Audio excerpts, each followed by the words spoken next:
ਇਹਦੇ ਵਿੱਚ ਉਹਨਾਂ ਦੀ ਇੱਕੋ ਗੱਲ ਸੀਗੀ ਕਿ ਵੀ ਜੋ ਇਹ ਐਜੀਟੇਸ਼ਨ ਚੱਲ ਰਿਹਾ ਹੈ, ਕਿਸਾਨ ਐਜੀਟੇਸ਼ਨ ਚੱਲ ਰਿਹਾ ਹੈ, ਦਿਨ ਪਰ ਦਿਨ ਇਹ ਵੱਡਾ ਹੋ ਰਿਹਾ ਹੈ, ਵੱਧ ਰਿਹਾ ਹੈ। ਤੁਸੀਂ ਇਹਦੇ ਵਿੱਚ ਬਹੁਤ ਬੜੀ ਸਪੋਰਟ ਕਰ ਰਹੇ ਹੋ। ਤੁਸੀਂ ਇਹਦੇ 'ਚ ਲੰਗਰ ਵੀ ਲਾ ਰਹੇ ਹੋ, ਤੁਸੀਂ ਤੇ ਟੈਂਟ ਵੀ ਲਾਏ ਨੇ ਤੇ ਐਡਾ ਵੱਡਾ ਕੰਮ ਕਰ ਰਹੇ ਹੋ। ਇਹ ਬੰਦ ਕਰ ਦਿਓ। ਤਾਂ ਜੀ ਹੁਣ ਸਰਕਾਰ ਨੂੰ ਪਤਾ ਹੈਗਾ ਜਿੰਨੇ ਦਿਨ ਵੀ ਰੱਖਣਗੇ ਅਸੀਂ ਰਵਾਂਗੇ ਉੱਥੇ, ਚਾਹੇ 1 ਮਹੀਨਾ ਹੋਵੇ, ਚਾਹੇ 5 ਮਹੀਨੇ ਹੋਣ, 10 ਮਹੀਨੇ ਹੋਣ, 5 ਸਾਲ ਹੋਣ। ਜਿੰਨਾ ਚਿਰ ਸਾਡੇ ਕਿਸਾਨ ਭਰਾ ਉੱਥੇ ਬੈਠੇ ਨੇ ਉਹਨਾਂ ਚਿਰ ਬੈਠੇ ਆ ਜੀ।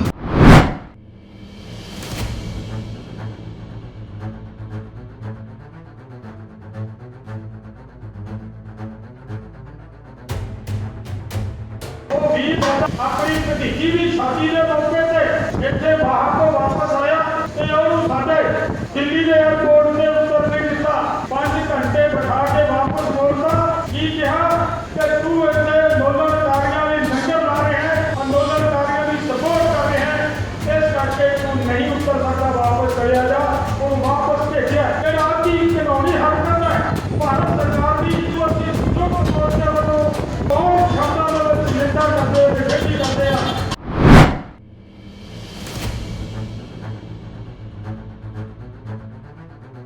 ਇਦੋਂ ਪਹਿਲਾਂ ਵੀ ਕੀ ਹੁੰਦਾ ਸੀਗਾ, ਜਦੋਂ ਆਉਂਦਾ ਸੀਗਾ ਪੁੱਛਗਿੱਛ ਕਰਦੇ ਸੀ ਜੀ, ਤੁਸੀਂ ਪੈਸੇ ਕਿਉਂ ਖਰਚ ਰਹੇ ਹੋ ਜੀ, ਐਡਾ ਵੱਡਾ ਲੰਗਰ ਲਾਇਆ ਜੀ, ਤੁਸੀਂ ਰਹਿਣ ਦਿਓ ਜੀ। ਕਦੇ ਉਹਨਾਂ ਨੇ 2-3 ਘੰਟੇ ਲਾ ਕੇ ਮਤਲਬ ਗੱਲ ਕਰਦੇ ਸੀਗੇ, ਪਰ ਫਿਰ ਅਖੀਰ ਦੇ ਕਹਿੰਦੇ ਵੀ ਚਲੋ ਠੀਕ ਹੈ ਜੀ, ਤੁਸੀਂ ਜਾਓ ਜੀ।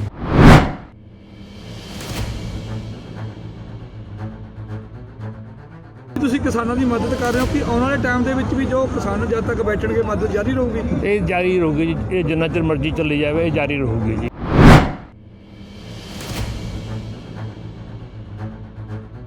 ਕਿਉਂਕਿ ਐਤਕੀ ਤਾਂ ਆ ਵੀ ਸਾਡੀ ਬੇਟੀ ਦਾ ਵਿਆਹ ਹੈ, ਬੇਟੀ ਦੇ ਵਿਆਹ ਤੇ ਆਸੇ ਰਿਹਾ ਸੀਗਾ, ਉਹਦੀ ਵਾਈਫ ਨਾਲ ਸੀ, ਪਰ ਉਹ ਕਹਿਣ ਲੱਗੇ ਵੀ ਜੇ ਨਹੀਂ ਜੀ, ਫਿਰ ਜੇ ਤੁਸੀਂ ਇਹ ਬੰਦ ਨਹੀਂ ਕਰਨਾ ਫਿਰ ਨਹੀਂ ਜਾ ਸਕਦੇ, ਫਿਰ ਤਾਂ ਤੁਸੀਂ ਇਸੇ ਫਲਾਈਟ ਤੇ ਅਸੀਂ ਵਾਪਸ ਚਲੇ ਜਾਓ।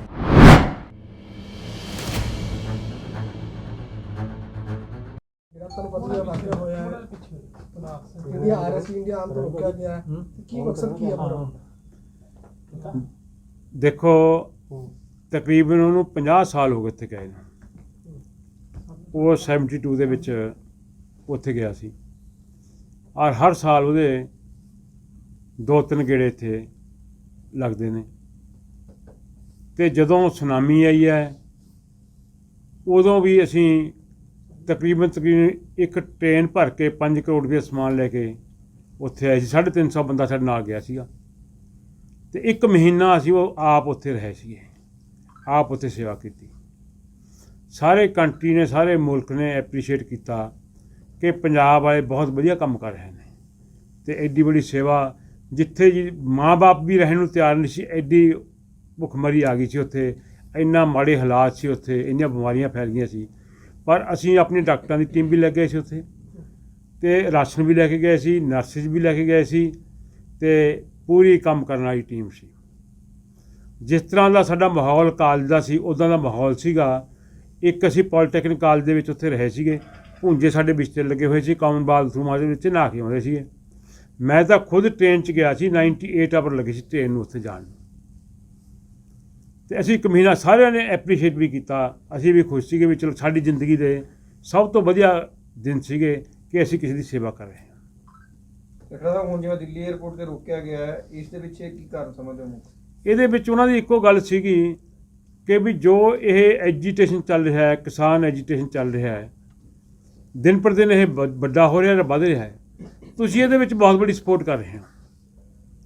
ਤੁਸੀਂ ਇਹਦੇ 'ਚ ਲੰਗਰ ਵੀ ਲਾ ਰਹੇ ਹੋ, ਤੁਸੀਂ ਤੇ ਟੈਂਟ ਵੀ ਲਾਏ ਨੇ ਤੇ ਐਡਾ ਵੱਡਾ ਕੰਮ ਕਰ ਰਹੇ ਹੋ। ਇਹ ਬੰਦ ਕਰ ਦਿਓ। ਅਸੀਂ ਕਿਹਾ ਵੀ ਦੇਖੋ, ਜੇ ਅਸੀਂ ਉੱਥੇ, ਜੇ ਤਾਂ ਸਾਡਾ ਪਹਿਲਾ ਕੰਮ ਹੋਵੇ ਫਿਰ ਤਾਂ ਠੀਕ ਹੈ। ਅਸੀਂ ਤਾਂ ਹਰ ਜਗ੍ਹਾ 'ਤੇ ਜਿੱਥੇ ਸਾਡੀ ਕੋਸ਼ਿਸ਼ ਹੁੰਦੀ ਹੈ, ਗੁਰੂ ਮਹਾਰਾਜ ਨੇ ਕਿਰਪਾ ਕੀਤੀ, ਸੱਚੇ ਪਾਤਸ਼ਾਹ ਨੇ ਮਿਹਰ ਕੀਤੀ ਹੈ, ਇਹ ਜਿਹੜਾ ਲੰਗਰ ਹੈ ਇਹ ਬਾਬੇ ਨਾਨਕ ਦਾ ਲੰਗਰ ਹੈ, ਗੁਰੂ ਮਹਾਰਾਜ ਦੀ ਬਖਸ਼ਿਸ਼ ਹੈ। ਸੋ ਇਹ ਸਾਡੀ ਡਿਊਟੀ ਬਣਦੀ ਹੈ, ਫਰਜ਼ ਬਣਦਾ ਹੈ ਸਾਡਾ। ਕੋਈ ਇਹ ਨਹੀਂ, ਸਾਡੇ ਦੇ ਵਿੱਚੋਂ ਕੋਈ ਬੰਦਾ ਕਦੇ ਸਟੇਜ ਤੋਂ ਨਹੀਂ ਜਾ ਕੇ ਬੋਲਿਆ, ਕਦੇ ਸਟੇਜ 'ਤੇ, ਮੈਂ ਤਾਂ ਸਟੇਜ 'ਤੇ ਗਿਆ ਹੀ ਨਹੀਂ ਕਦੇ ਹਾਲ ਤੱਕ।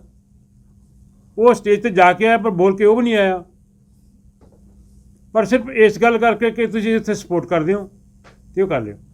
ਅਤੇ ਫਿਰ ਮੈਂ ਰਾਤ ਨੂੰ ਤਕਰੀਬਨ, ਮੈਂ ਧੰਨਵਾਦ ਕਰਦਾ ਚੀਫ ਸੈਕਟਰੀ ਸਾਹਿਬ ਦਾ, ਰਾਤ ਨੂੰ 10 ਵਜੇ ਟੈਲੀਫੋਨ ਕੀਤਾ ਮੈਂ। ਉਹਨਾਂ ਨੇ ਟੈਲੀਫੋਨ ਚੱਕਿਆ ਅਤੇ ਉਹਨਾਂ ਨੂੰ ਦੱਸਿਆ, ਮਹਾਂ ਜੀ ਆਹ ਸਥਿਤੀ ਹੈ ਅਤੇ ਕਦੇ ਕੋਈ ਦਿੱਕਤ ਨਹੀਂ ਆਈ, ਇਹ ਪਹਿਲੀ ਵਾਰੀ ਹੈ। ਇਹ ਤੋਂ ਪਹਿਲਾਂ ਵੀ ਕੀ ਹੁੰਦਾ ਸੀਗਾ, ਜਦੋਂ ਆਉਂਦਾ ਸੀਗਾ ਪੁੱਛਗਿੱਛ ਕਰਦੇ ਸੀ ਜੀ ਤੁਸੀਂ ਪੈਸੇ ਕਿਉਂ ਖਰਚ ਰਹੇ ਹੋ ਜੀ, ਐਡਾ ਵੱਡਾ ਲੰਗਰ ਲਾਇਆ ਜੀ, ਤੁਸੀਂ ਰਹਿਣ ਦਿਓ ਜੀ। ਕਦੇ ਉਹਨਾਂ ਨੇ 2-3 ਘੰਟੇ ਲਾ ਕੇ ਮਤਲਬ ਗੱਲ ਕਰਦੇ ਸੀਗੇ, ਪਰ ਫਿਰ ਅਖੀਰ ਦੇ ਕਹਿੰਦੇ ਵੀ ਚਲੋ ਠੀਕ ਹੈ ਜੀ ਤੁਸੀਂ ਜਾਓ ਜੀ। ਜਾਣ ਲੱਗੇ ਵੀ ਅਤੇ ਆਉਣ ਲੱਗੇ ਵੀ। ਐਤਕੀ ਤਾਂ ਉਹ ਯੂਨਾਈਟਿਡ ਏਅਰਲਾਈਨ 'ਤੇ ਆਇਆ ਸੀਗਾ, ਜਿਹੜੀ ਸ਼ਿਕਾਗੋ ਤੋਂ ਦਿੱਲੀ ਸਿੱਧੀ ਆਉਂਦੀ ਹੈ। ਅਤੇ ਇੱਥੇ ਤਾਂ ਫਿਰ ਉਹ ਕਹਿਣ ਲੱਗੇ ਵੀ ਜੀ ਹੁਣ ਜੇ ਜਾਂ ਤਾਂ ਤੁਸੀਂ ਸਪੋਰਟ ਬੰਦ ਕਰੋ ਜਾਂ ਫਿਰ ਤੁਸੀਂ ਵਾਪਸ ਚਲੇ ਜਾਓ, ਅਸੀਂ ਤਾਂ ਤੁਹਾਡੀ ਐਂਟਰੀ ਨਹੀਂ ਦੇਣੀ। ਮੈਂ ਚੀਫ ਸੈਕਟਰੀ ਸਾਹਿਬ ਨਾਲ ਗੱਲ ਕੀਤੀ, ਚੀਫ ਸੈਕਟਰੀ ਸਾਹਿਬ ਨੇ DGP ਨਾਲ ਗੱਲ ਕੀਤੀ, DGP ਸਾਹਿਬ ਨੇ ਆਪਣੇ ਰਾਏ ਸਾਹਿਬ ਆਪਣੇ IG ਇੱਥੇ ਰਹੇ ਨੇ, DGP ਨੇ ਅੱਜ ਕੱਲ੍ਹ, ਉਹਨਾਂ ਨੇ ਦਿੱਲੀ ਗੱਲ ਕੀਤੀ। ਉਹ ਵੀ ਮੈਨੂੰ ਕਹਿਣ ਲੱਗੇ ਵੀ ਜੀ ਉਹ ਐਜੀਟੇਸ਼ਨ ਦੀ ਉਹ ਗੱਲ ਕਰ ਰਹੇ ਨੇ ਵੀ ਐਜੀਟੇਸ਼ਨ ਦੇ ਵਿੱਚ ਆਪਾਂ ਸਪੋਰਟ ਜ਼ਿਆਦਾ ਕਰ ਰਹੇ ਹਾਂ। ਮਾਂ ਜੀ ਇਹ ਤਾਂ ਹੁਣ ਰੁਕ ਨਹੀਂ ਸਕਦੀ, ਇਹ ਤਾਂ ਸਾਡੀ ਡਿਊਟੀ ਬਣਦੀ ਹੈ, ਫਰਜ਼ ਬਣਦਾ ਹੈ, ਸਾਡੀ ਪਹਿਲੀ ਡਿਊਟੀ ਬਣਦੀ ਹੈ।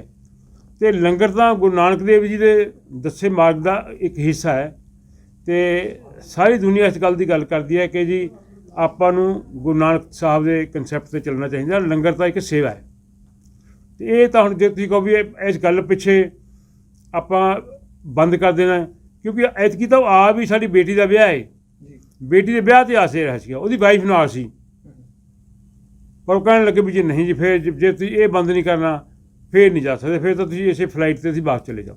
ਈਵਨ ਉੱਥੇ ਕੌਂਸਲੇਟ ਨੇ ਵੀ ਟੈਲੀਫੋਨ ਕੀਤਾ, ਐਂਬੈਸਡਰ ਨੇ ਵੀ ਟੈਲੀਫੋਨ ਕੀਤਾ।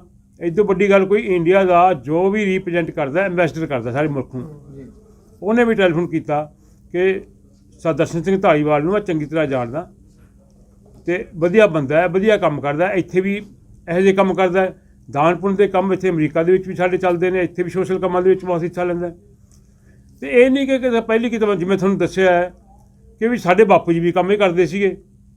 ਆਹ ਬੜਵਾਲ ਕਾਲਜ ਬਣਿਆ ਸੀਗਾ, ਉੱਥੇ ਮੇਰਾ ਖਿਆਲ ਹੈ ਪੂਰਾ ਸਰੀ ਦੇ ਸਰੀ ਦਾ ਚੈੱਕ ਉਹਨਾਂ ਨੂੰ ਬਲੈਂਕ ਚੈੱਕ ਦਿੱਤਾ ਸੀਗਾ ਵੀ ਜਿੰਨਾ ਮਰਜ਼ੀ ਚੈੱਕ ਭਰ ਲਓ, ਅਤੇ ਉਹਨਾਂ ਨੇ ਸਰੀ ਦਾ ਚੈੱਕ ਭਰਿਆ ਸੀ, ਮੈਨੂੰ ਯਾਦ ਹੈ। ਅਤੇ ਆਪਣਾ 1932 ਦੇ ਵਿੱਚ ਸਾਡੇ ਬਾਪੂ ਜੀ ਪਹਿਲੀ ਛੁੱਟੀ ਆਏ ਸੀ, ਜਿੰਨੇ ਉਹਨਾਂ ਨੂੰ ਤਕਰੀਬਨ 3 ਸਾਲ ਦੀ ਤਨਖਾਹ ਮਿਲੀ ਸੀ, ਉਹਨਾਂ ਨੇ ਆਉਣ ਸਾਰ ਆਪਣੀ ਸਾਰੀ ਜਿੰਨੀ ਤਨਖਾਹ ਉਹਨਾਂ ਦੀ ਮਿਲੀ ਸੀਗੀ 3 ਸਾਲ ਦੀ, ਆ ਕੇ ਰੱਖੜੇ ਅਤੇ ਮੰਡੌਰ ਦੇ ਰਸਤੇ ਦੇ ਵਿੱਚ ਕੋਠਾ ਹੈ, ਜਿੱਥੇ ਜਾਣ ਦਾ ਬਹੁਤ ਪ੍ਰੋਜੈਕਟ ਹੁੰਦਾ ਸੀਗਾ, ਉੱਥੇ ਕੋਠਾ ਪਵਾਇਆ, ਕੋਈ ਲਵਾਈ ਅਤੇ ਸਾਰੇ ਪੈਸੇ ਲਾ ਕੇ ਉੱਥੇ ਚਲੇ ਗਏ ਸੀਗੇ। ਅਤੇ ਇਸੇ ਤਰ੍ਹਾਂ ਸਾਡਾ ਤਕਰੀਬਨ ਸਾਰਾ ਟੱਬਰ ਪੰਜਾਬ ਪਬਲਿਕ ਸਕੂਲ 'ਚ ਪੜ੍ਹਿਆ। ਉੱਥੇ ਸਾਡਾ 300-400 ਮੁੰਡਾ ਗਿਆ ਅਮਰੀਕਾ ਦੇ ਵਿੱਚ, ਸਾਰਿਆਂ ਨੂੰ ਅਸੀਂ ਸਕਾਲਰਸ਼ਿਪ ਦਿੱਤਾ। ਸਰ ਤੁਹਾਨੂੰ ਕੀ ਲੱਗਦਾ ਕਿ ਪੰਜਾਬੀਆਂ ਨੂੰ ਪ੍ਰੈਸ਼ਰਾਈਜ਼ ਕਰਿਆ ਜਾ ਰਿਹਾ ਕਿ ਕਿਸਾਨ ਜਿਹੜੇ ਧਰਨਾ ਨੂੰ ਢਾਹ ਲਾਉਣ ਦੀ ਕੋਸ਼ਿਸ਼ ਕੀਤੀ ਜਾ ਰਹੀ? ਦੇਖੋ ਇਹਦੇ 'ਚ ਤਾਂ ਕੋਈ ਦੋ ਰਾਇ ਹੀ ਨਹੀਂ। ਆ ਜੇ ਕੋਈ ਸੈਲਰ ਆ ਗਿਆ ਤਾਂ ਸੈਲਰਾਂ 'ਤੇ ਰੇਡ ਕਰਤੀ, ਜੇ ਕੋਈ ਆੜ੍ਹਤੀਆ ਗਿਆ ਤਾਂ ਆੜ੍ਹਤੀਆਂ ਦੇ ਵਿੱਚ ED ਨੇ ਰੇਡ ਕਰਤੀ। ਇਹ ਤਾਂ ਆਪਾਂ ਦੇਖ ਹੀ ਰਹੇ ਹਾਂ, ਇਹਦਾ ਕੋਈ ਦੋ ਰਾਇ ਹੀ ਨਹੀਂ। ਪਰ ਅਗਰ ਸਾਹਿਬ ਕਿਤੇ ਨਾ ਕਿਤੇ ਇਹ ਨਹੀਂ ਹੈ ਕਿ ਧੱਕਾ ਹੈ, ਕਿਉਂਕਿ ਹਰੇਕ ਬੰਦੇ ਦਾ ਰਾਈਟ ਹੈ, ਉਹ ਕਿਤੇ ਵੀ ਆਪਣੀ ਮਰਜ਼ੀ ਨਾਲ ਜਾ ਸਕਦਾ। ਫਿਰ ਬੰਦਾ ਇੱਕ ਆਪਣੇ ਰਿਸ਼ਤੇਦਾਰੀ 'ਚ ਵਿਆਹ 'ਤੇ ਆ ਰਿਹਾ ਕਿ ਉਸ ਨੂੰ ਇਸ ਤਰ੍ਹਾਂ ਰੋਕ ਕੇ ਵਾਪਸ ਭੇਜਣਾ। ਇਦੋਂ ਵੱਧ ਧੱਕਾ ਹੋ ਹੀ ਨਹੀਂ ਰਿਹਾ। ਇਦੋਂ ਵੱਧ ਧੱਕਾ ਕਿ ਆਪਣੀ ਬੇਟੀ ਦੇ ਵਿਆਹ 'ਚ ਆ ਰਿਹਾ, ਕੋਈ ਇਹ ਨਹੀਂ ਕਿ ਕਿਤੇ ਹੋਰ ਜਾ ਰਿਹਾ। ਉਹ ਉਹਨਾਂ ਦੇ ਨਾਲ ਕਿੰਨੇ ਲੋਕ ਹੋਰ ਆ ਰਹੇ ਸਨ? ਉਹਦੀ ਵਾਈਫ ਨਾਲ ਸੀਗੀ, ਇੱਕ ਹੋਰ ਵੀ ਸੀ ਮੁੰਡਾ ਬਚਨ ਸਾਹਿਬ ਗਿੱਲ ਹੈ ਸਾਡੀ। ਕਿੰਨੀ ਕੁ ਦੇਰ ਗੱਲਬਾਤ ਹੋਈ ਹੈ ਉੱਥੇ ਤਕਰੀਬਨ 3-4 ਘੰਟੇ ਗੱਲ ਚੱਲਦੀ ਰਹੀ ਹੈ। ਡਾਕਟਰ ਸਾਹਿਬ ਸ਼੍ਰੋਮਣੀ ਅਕਾਲੀ ਦਲ ਦੀ ਗੱਲ ਕੀਤੀ ਜਾਵੇ, ਸੁਖਬੀਰ ਸਿੰਘ ਬਾਦਲ ਨਾਲ ਗੱਲਬਾਤ ਤੁਹਾਡੀ ਹੋਈ ਹੋਣੀ ਇਸ ਮਸਲੇ ਨੂੰ ਲੈ ਕੇ, ਅਕਾਲੀ ਦਲ ਕੀ ਸਟੈਂਡ ਕਰ ਰਿਹਾ? ਨਹੀਂ, ਹਾਲੇ ਮੇਰੀ ਗੱਲ ਉਹਨਾਂ ਨਾਲ ਹੋਈ ਨਹੀਂ। ਰੱਖੋਗੇ ਗੱਲ ਪਾਰਟੀ? ਹਾਲੇ ਮੇਰੀ ਗੱਲ ਹੋਈ ਨਹੀਂ। ਪਾਰਟੀ ਦੇ ਕੀ ਗੱਲ ਰੱਖੋਗੇ? ਨਹੀਂ ਰੱਖਾਂਗੇ, ਕਿਉਂ ਰੱਖਾਂਗੇ। ਤੇ ਕਿਸਾਨ ਆਗੂਆਂ ਦੇ ਕੀ? ਕਿਸਾਨ ਆਗੂਆਂ ਨਾਲ ਵੀ ਗੱਲ, ਮੈਨੂੰ ਅੱਜ ਉਹਨਾਂ ਦਾ ਟੈਲੀਫੋਨ ਆਇਆ ਸੀ, ਡਾਕਟਰ ਦਰਸ਼ਨਪਾਲ ਦਾ ਟੈਲੀਫੋਨ ਆਇਆ ਸੀ। ਉਹ ਵੀ ਗੱਲ ਕਰਦੇ ਸੀ ਕਿ ਅਸੀਂ ਆਪਣੀ ਜਥੇਬੰਦੀ ਦੇ ਵਿੱਚ ਸਾਰੇ 32 ਜਥੇਬੰਦੀਆਂ ਅਸੀਂ ਮੀਟਿੰਗ ਕਰਾਂਗੇ, ਉਹਦੇ ਵਿੱਚ ਅਸੀਂ ਮਸਲਾ ਉਠਾਵਾਂਗੇ। ਜਿਨ੍ਹਾਂ ਲੋਕਾਂ ਨੇ ਰੋਕਿਆ ਸੀ ਉਹ ਅੰਬੈਸੀ ਦੇ ਲੋਕ ਸਨ ਜਾਂ ਕੇਂਦਰ ਸਰਕਾਰ ਦੇ? ਨਹੀਂ, ਮੈਸੀ ਦੇ ਲੋਕ ਨਹੀਂ ਸੀ ਇਹ ਤਾਂ ਇਮੀਗ੍ਰੇਸ਼ਨ ਕਰਨੀ ਪੈਂਦੀ। ਜਦੋਂ ਵੀ ਤੁਸੀਂ ਕਿਸੇ ਮੁਲਕ ਦੂਜੇ ਮੁਲਕ ਤੋਂ ਆਉਂਦੇ ਹੋ ਤਾਂ ਇਮੀਗ੍ਰੇਸ਼ਨ ਵਿੱਚ ਦੀ ਕ੍ਰਾਸ ਕਰਕੇ ਆਉਂਦੇ ਹੋ। ਬਿਲਕੁਲ ਜੀ। ਅਤੇ ਇਮੀਗ੍ਰੇਸ਼ਨ ਵਾਲੇ ਰੋਕ ਲਿਆ। ਇੱਕ ਨਾਮੀ ਬਿਜ਼ਨਸਮੈਨ ਦੇ ਹੋਣ ਦੇ ਨਾਤੇ ਤਾਂ ਅਸੀਂ ਮੰਨ ਸਕਦੇ ਹਾਂ ਕਿ ਜਿਹੜਾ ਇਹਨਾਂ ਨੇ ਰੋਕ ਸਕਦੇ ਹਾਂ। ਜੇ ਇੱਕ ਫੈਮਿਲੀ ਫੰਕਸ਼ਨ 'ਤੇ ਉਹ ਆ ਰਹੇ ਆ, ਕੀ ਕਾਨੂੰਨੀ ਸਲਾਹ ਲਓਗੇ ਕਿ ਇਸ ਤਰ੍ਹਾਂ ਇੱਕ ਬੰਦੇ ਨੂੰ ਰੋਕਿਆ ਜਾ ਸਕਦਾ ਇਸ ਤਰ੍ਹਾਂ? ਨਹੀਂ, ਰੋਕਣ ਨੂੰ ਤਾਂ ਇਹਨਾਂ ਨੇ ਇਹੀ ਉੱਥੇ ਕਿਹਾ ਕਿ ਜੀ ਇਹ ਉਹ ਕਰਦੇ ਨੇ LOI ਲੈ ਲਈ ਹੋਣੀ ਹੈ, ਅਤੇ ਇਹ ਪਤਾ ਨਹੀਂ ਅਸਲ ਕੀ ਲਿਆ ਕੀ ਨਹੀਂ ਲਿਆ। ਐਂ ਤਾਂ ਰੋਕ ਨਹੀਂ ਸਕਦਾ। ਜੇ ਮਾਸਟਰ ਨੇ ਟੈਲੀਫੋਨ ਕੀਤਾ ਹੈ, ਕਾਉਂਸਲਰ ਨੇ ਟੈਲੀਫੋਨ ਕੀਤਾ, ਇਟ ਮੀਨ ਸਮਥਿੰਗ, ਕੋਈ ਨਾ ਕੋਈ ਆਨਾ ਬਹਾਨਾ ਤਾਂ ਕਰਿਆ ਹੀ ਹੋਣਾ ਨਾ ਉਹਨਾਂ ਨੇ। ਜਦ ਐਡੀ ਵੱਡੀ ਸ਼ਖਸੀਅਤ ਨਾਲ ਧੱਕਾ ਹੋ ਸਕਦਾ, ਤੁਸੀਂ ਮੰਤਰੀ ਰਹੇ ਹੋ, ਤੁਹਾਡੇ ਪਰਿਵਾਰ ਨਾਲ ਧੱਕਾ ਹੋ ਸਕਦਾ, ਤੇ ਆਮ ਲੋਕ ਕਿਸ ਤਰ੍ਹਾਂ ਫਿਰ ਕਿਸਾਨ ਅੰਦੋਲਨ ਦੀ ਸਪੋਰਟ ਕਰਨਗੇ? ਨਹੀਂ ਦੇਖੋ, ਇਹ ਤਾਂ ਹਰ ਜਗ੍ਹਾ ਦੇ ਉੱਤੇ ਕਰ ਹੀ ਰਹੇ ਨੇ। ਇਹ ਤਾਂ ਹਰ ਜਗ੍ਹਾ ਦੇ ਉੱਤੇ ਧੱਕਾ ਕਰ ਹੀ ਰਹੇ ਨੇ। ਇਸ ਪੱਖੋਂ ਦਾ ਕੋਈ ਕਹਿਣ ਵਾਲੀ ਗੱਲ ਹੈ ਹੀ ਨਹੀਂ। ਹਰ ਜਗ੍ਹਾ 'ਤੇ ਇਹ ਜੋ ਵੀ ਜਿੱਥੇ ਵੀ ਇਹਨਾਂ ਦੀ ਚੱਲਦੀ ਹੈ ਉੱਥੇ ਚਲਾਉਂਦੇ ਨੇ। ਪਰ ਮੈਂ ਇੱਥੇ ਦਾ ਮੰਤਰੀ ਦੀ ਗੱਲ ਛੋਟੀ ਹੈ, ਉਹਦੀ ਗੱਲ ਤਾਂ ਉੱਥੇ ਮੇਰੇ ਨਾਲ ਵੱਡੀ ਹੈ। ਅਮਰੀਕਾ ਦੇ ਪ੍ਰੈਜ਼ੀਡੈਂਟ ਕੋਲ ਜਾ ਸਕਦਾ ਉਹ, ਗਵਰਨਰ ਨੂੰ ਤਾਂ ਉਹ ਆਪ ਲੈ ਕੇ ਆਇਆ ਸੀ ਤੇ ਇੱਕ ਹਫ਼ਤਾ ਗਵਰਨਰ ਰਿਹਾ ਸੀ ਸਾਡਾ, ਵਿਸਕੌਨਸਿਨ ਦਾ ਗਵਰਨਰ ਇੱਕ ਹਫ਼ਤਾ ਰਿਹਾ ਸੀ ਸਾਡਾ ਇੱਥੇ, ਉਹਦੇ ਨਾਲ ਹੀ ਆਇਆ ਸੀਗਾ। ਉਹਦਾ ਪੂਰਾ ਇੱਕ ਉਹ ਆਇਆ ਸੀਗਾ ਤੇ ਸਾਰੇ ਇੱਥੇ ਰਹੇ ਸੀ, ਮੇਰੇ ਖਿਆਲ 15-20 ਬੰਦੇ ਆਏ ਹੋਣਗੇ ਉਹਦੇ ਨਾਲ, ਤੇ ਆਪ ਉਹ ਇਨਵਾਇਰਨਮੈਂਟ ਦਾ ਚੇਅਰਮੈਨ ਰਿਹਾ ਉੱਥੇ। ਰਖੜਾ ਸਾਹਿਬ, ਤੁਸੀਂ ਭਾਈਵਾਲ ਪਾਰਟੀ ਰਹੀ ਹੈ ਤੁਹਾਡੇ ਨਾਲ ਬੀਜੇਪੀ, ਕੀ ਬੀਜੇਪੀ ਦੇ ਕਿਸੇ ਆਲਾ ਅਧਿਕਾਰੀ ਨਾਲ ਜਾਂ ਉੱਪਰ ਮੰਤਰੀ ਨਾਲ ਗੱਲ ਹੋਈ ਇਸ ਬਾਬਤ? ਨਾ ਮੇਰੀ ਕਿਸੇ ਨਾਲ ਗੱਲ ਨਹੀਂ ਹੋਈ ਜੀ, ਨਾ ਮੈਂ ਕੀਤੀ ਹੈ ਜੀ। ਪਰ ਇਹ ਗੱਲ ਬਣਦੀ ਨਹੀਂ ਕਿ ਆਪਾਂ ਉਹਨਾਂ ਨਾਲ ਗੱਲ ਕਰੀਏ। ਕਾਹਦੇ ਲਈ? ਕੋਈ ਨਜਾਇਜ਼ ਗੱਲ ਹੋਵੇ ਨਾ ਫਿਰ ਆਪਾਂ ਗੱਲ ਕਰੀਏ ਵੀ ਜਾਂ ਸਾਡੇ ਆਹ ਨਜਾਇਜ਼ ਕਰ ਰਹੇ ਹਾਂ ਜਾਂ ਉਹ ਕਰ ਰਹੇ ਹਾਂ। ਕਿ ਜਾਇਜ਼ ਗੱਲ ਦੇ ਲਈ ਵੀ ਗੱਲ ਕਹਿਣੀ ਪਵੇ ਤਾਂ ਇੱਦਾਂ ਮਾੜੀ ਗੱਲ ਕੀ ਹੋ ਸਕਦੀ ਹੈ। ਕਿੰਨਾ ਕੁ ਸਮਾਂ ਰਹਿ ਗਿਆ ਵਿਆਹ ਦੇ ਵਿੱਚ ਜਿੱਥੇ ਉਹਨਾਂ ਨੇ ਆਉਣਾ ਸੀ? ਵਿਆਹ ਦਾ ਹੁਣ ਕੁਝ ਵੀ ਨਹੀਂ, ਹਫ਼ਤਾ ਹੀ ਸਰ ਸਾਰੀ ਜੀ। ਦੁਬਾਰਾ ਆਉਣ ਦੀ ਕੋਸ਼ਿਸ਼ ਕਰਨਗੇ ਜੀ?